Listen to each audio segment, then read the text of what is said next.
BMW is over 100 years old now. Okay, so the motto in German is Freude am Fahren. So, which kind of means, translated is sheer driving pleasure.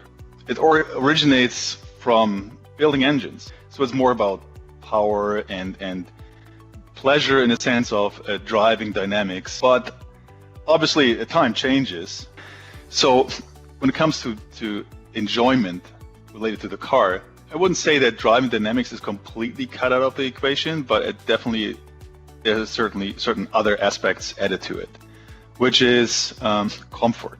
One aspect that is more and more, or getting more and more important, is acoustic. Have your quiet zone, have your little quiet bubble. And this is all just talking about in acoustic properties in general, but then very, very quickly we arrive at the HVAC acoustics. If you ask a customer, if you ask me, like, how was your AC? And the first answer would be probably, yeah, it gets nice cold air, and especially in the States, so it blows my wig off, so it's great, right? So it's all functional aspects. Like, hardly anybody would say, oh, it's super quiet. But if it's loud, then people would complain. When I started BMW, there was literally, for that aspect here, for HVAC acoustics, there was zero simulation.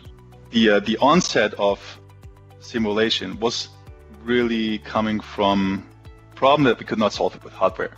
And then we started with establishing this process or the methods. So we come within the past 9 years, we're coming from 0 to 80% of the work.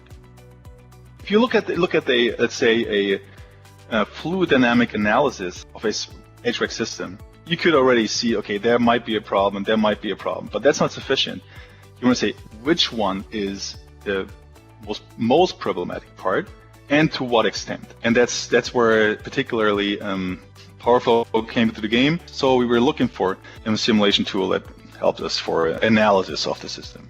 So we came across PowerFLOW, and it was the only tool which could provide us with a solution in the time frame we have. Something we do have is a lot of computational resources, but in order to benefit from that, your code has to scale pretty well, right? So what PowerFLOW did, we have more and more functions that also claim package space under the dashboard. So package space is shrinking to begin with.